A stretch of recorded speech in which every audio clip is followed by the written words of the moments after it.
Hi everyone, welcome to today's video. I'm on a vacation right now, hence the beautiful background. On today's video, I'm going to speak about how did I make my first 1 CR, what were some lessons along the way, and how you can incorporate these lessons in your own life to expedite your journey of making money. So I will structure this video into 5 specific parts. 1, I will speak about my attitude towards money. What do I think about money and what is my psychology behind money making? Second, I will take you through my journey of making the first 1 CR. Third, I will speak about how am I planning to spend that money. Fourth, what are some of the key things that you can learn from my journey in order to kickstart your journey of money making? And finally, what are some key lessons that you can take away from this entire discussion that we are having? So let's get the video started. Also a very quick shout out to our sponsors TaxBuddy, because if you're making money, if you're making 1 CR, then you have to pay a lot of taxes, and taxbuddy.com is a great end-to-end solution provider in terms of your tax management. For example, if you get notices from the IT department, they can help you with it. If you are investing and if you need any help in terms of taxation related to it, TaxBuddy can help you with that as well. So check the links in the description box. There is a very special code for all of you. You can avail that. So first and foremost, let us speak about the attitude regarding money. Now, most of us have an attitude regarding money, and I'm generalizing here. Most of us consider money as a means of consumption. What do I mean? I simply mean that, for example, when you go to office, every month end, you will get a paycheck. You take that paycheck and you start spending on things that you want to consume. It could be Netflix, it could be a new iPhone, it could be a new car that you want to buy. So we generally tend to see money that, hey, I'm going to earn X amount, for example, 1 crore, and then I'm going to buy something with it. So our psychology towards money becomes that money is a means of consumption. When I save X, I'm going to take a vacation. When I save Y INR rupees, I'm going to buy a house. There is nothing wrong with that definition, but you need to come up with a more curated definition of psychology behind money. According to me, my psychology of money would be that money is a source of freedom. It gives you the option of picking projects that you want to do, the type of work that you want to do, how much you want to travel, what type of lifestyle do you want to build. For example, one of the key things that I'll be doing with my son is that I'll be homeschooling him.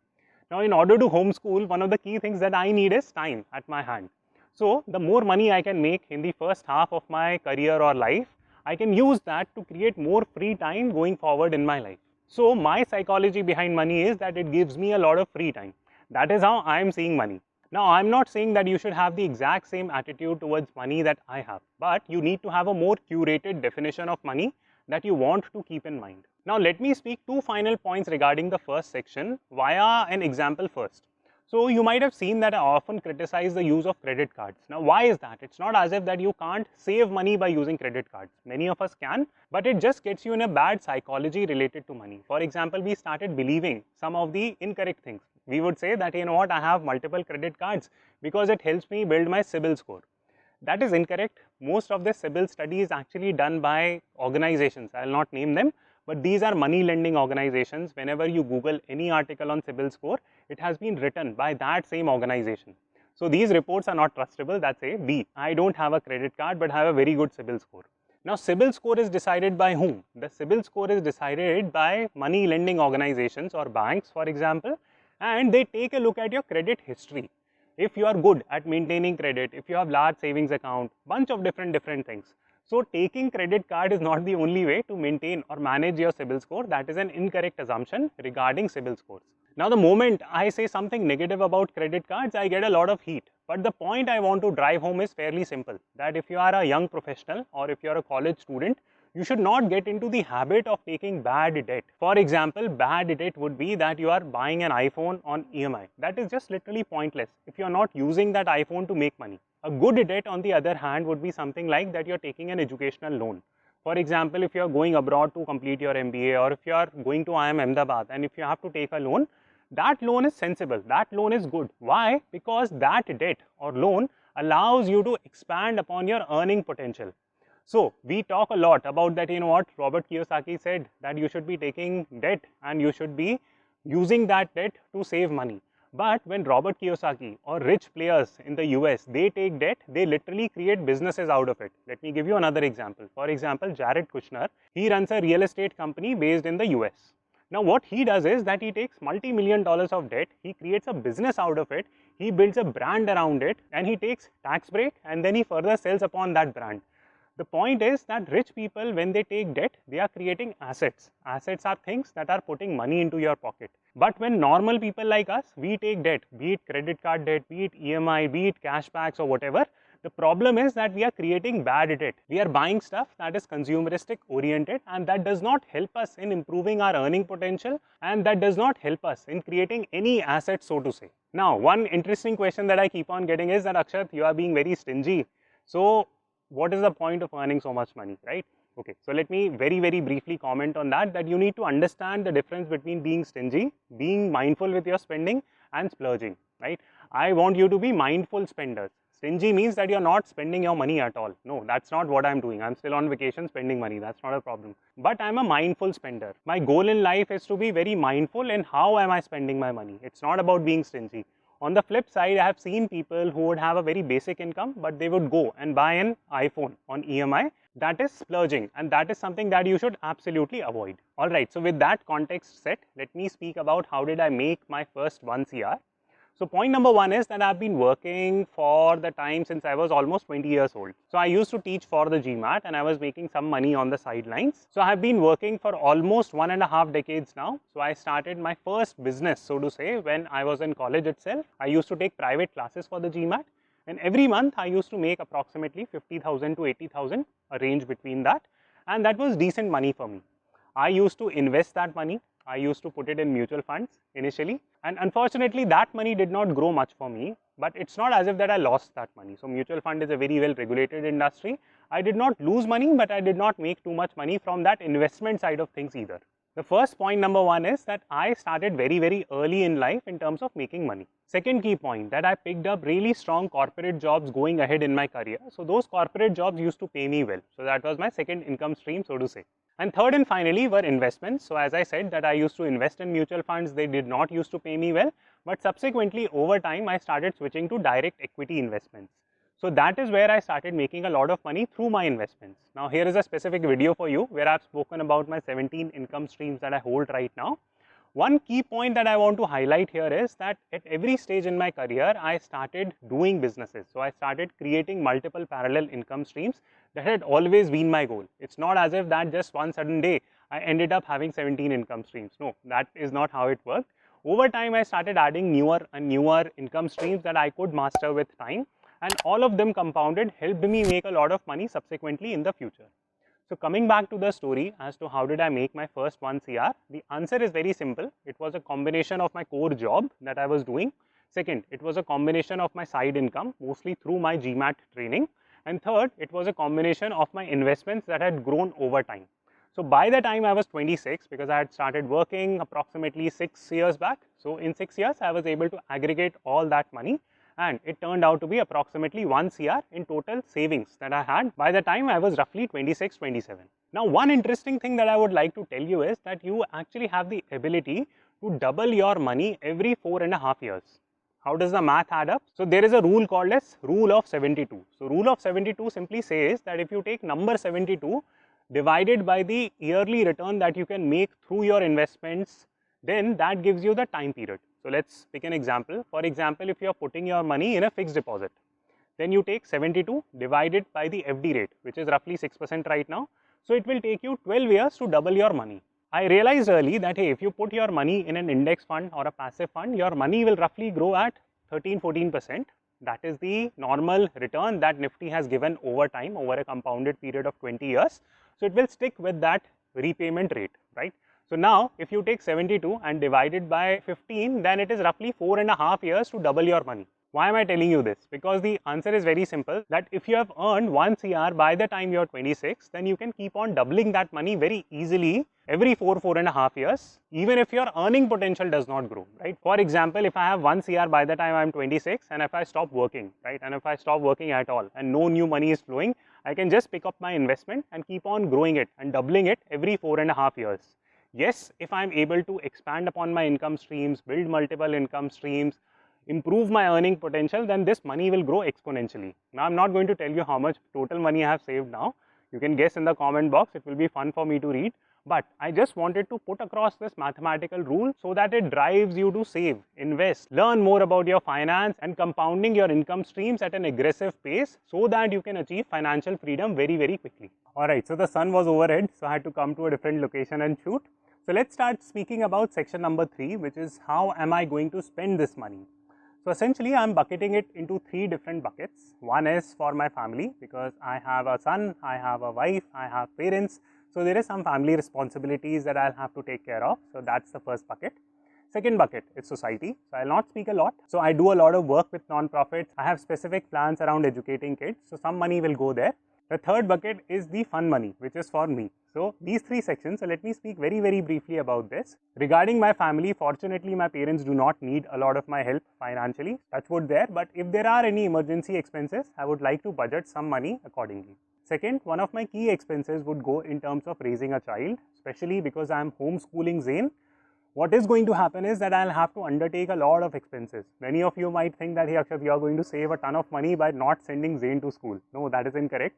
In fact, I'll have to shell out more money if I have to provide customized education for Zain. For example, let's say if I want him to learn Korean, then I have to put him into a specific school, a specific language learning program, and it will be highly customized. Probably he will have to undergo training with some tutors, and those tutors are expensive. So exploring such specific learning and customized learning options is going to be super expensive. So I have to budget a lot of money from that perspective. Now I can't comment that, you know what, whether I'll be sending Zain to study abroad or study in India. That's a very far off question because I don't even know. By the time Zain reaches that college going age, what would be the scenario like? Will colleges even hold any value? So very hard for me to say right now that whether I need to budget for that or not, but I have to keep that into account as well. And finally, there are everyday family responsibilities which I have to take care of, and I am budgeting according to that as well. Do I splurge? Very rarely. I am still thinking of buying a house in Goa, most likely, but I am still double checking that decision because buying a house is a very big decision. I am not completely into that. I have always made up my mind not to buy a house at least for a substantial period in time in my life. So I don't think I'll be doing that soon. I'm still not completely convinced. So one key area where my family and I will be spending a lot of money is traveling. So we travel a lot. We are undertaking traveling, still we are traveling. So hopefully as the COVID situation eases up, we are going to undertake even more travel. Because I genuinely feel that by traveling you learn a lot, you explore new countries, new cities, it gives you a different perspective. So traveling is something that I would absolutely want to do. So this is where my wife and I are going to spend a lot of money. Second key part is around social responsibilities and society. I'm a big proponent of the culture that is propagated by Sikhs. I'm not a Sikh, but this is something that I have picked up from their culture, and honestly, this might happen in every single culture, so please don't take it from a negative spirit because I'm not speaking about other cultures.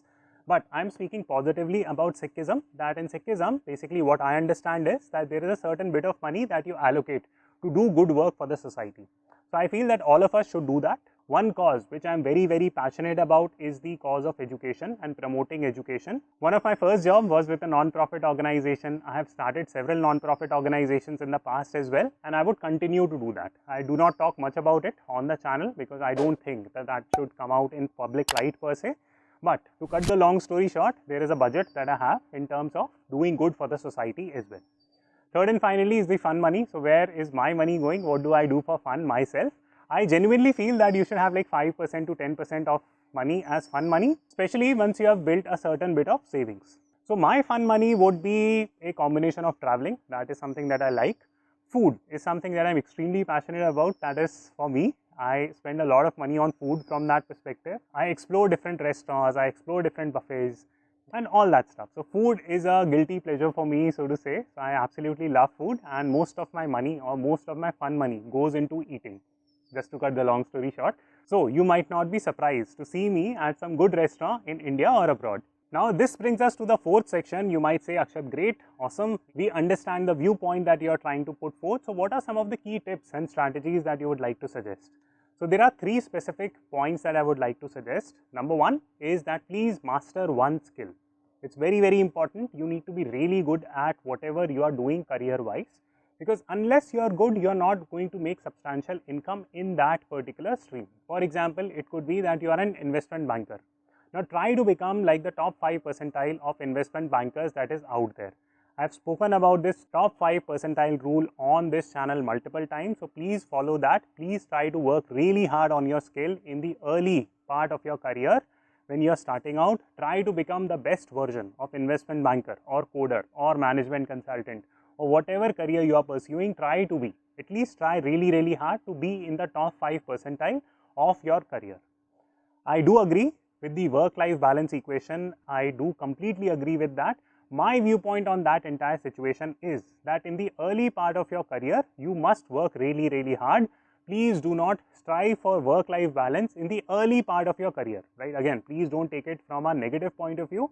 I'm just giving you practical facts. Why? Because if you want to be in that top 5 percentile, you have to do something extra, right? It's not as if that, you know what, I'll have like work-life balance also, I'll manage everything also, and at the same time I expect to be in the top 1% or top 5% of people in my company. That is not going to happen. You have to sacrifice a lot in the early part of your career to become really good. That is the practical reality for majority of the people. Let me know in the comments what do you think about that. Second key point that I would like to suggest is that have a combination. Now, combination means that whenever you are pursuing your main goal could be to become the best coder out there, right? You are working diligently at it.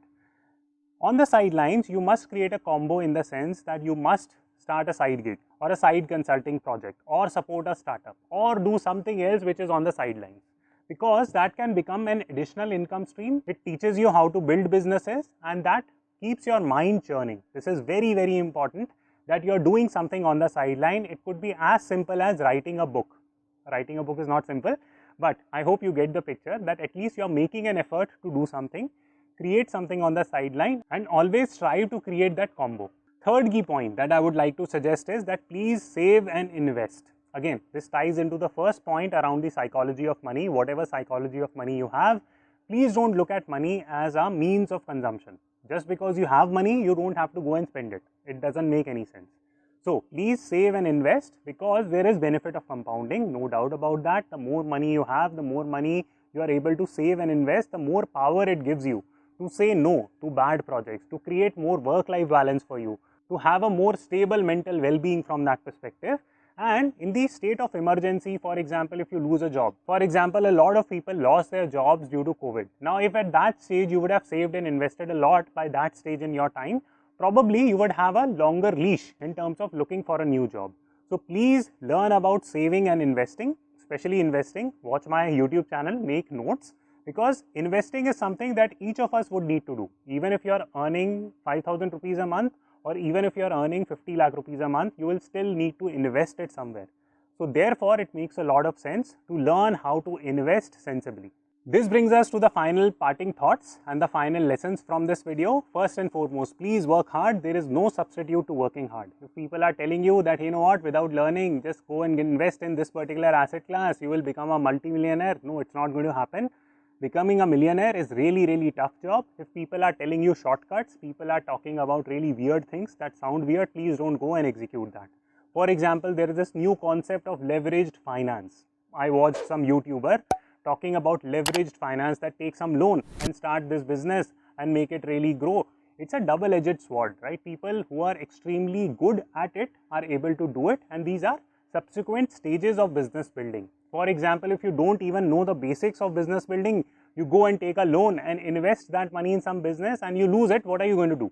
It's a huge problem from that perspective. Please don't believe in such get-rich-quick schemes. It's just a scam. Please don't believe it. That's one. Be sensible, work hard. Second, please work on improving your earning potential. I see a lot of chatter on, hey, how do I save this 10 rupees on cashback? How do I take this EMI? Why should I not buy things on EMI if I'm not being charged extra? Please don't spend your mental bandwidth on all this stuff. It is just pretty much pointless. Rather spend that creative energy in terms of exploring how you can grow your income streams. Saving 10 rupees on cashback is not going to do any magic for you. What will do magic for you is that if you are able to create 2 additional income streams. So rather focus your mental bandwidth on all this stuff. Don't get into this entire debate of, hey, if I use my credit card this way, I'll probably save like 50 rupees more. What that saving 50 rupees will do to you. And honestly, if I break that entire argument down, I can show you proof that actually spending money on credit card does not help you save it. So please don't get into these type of arguments. Try to expand upon your earning potential. Third and finally, please don't get into a bad psychology of money. So bad psychology of money would mean that hey, money is for consumption. If I am making 1000 rupees, I have to spend 990 rupees every single month. Please don't do that, because that is a negative psychology of money. Please don't build a negative psychology of money. There is a book called as Psychology of Money. You can go through it. It's a very good book. You will learn a lot, and probably that can help you reshape and think a little bit more about money. I hope you enjoyed the video. Also check the links in the description box regarding taxbuddy.com, and you can avail that special discount by using the discount code. Thank you so much, and I will see you the next time.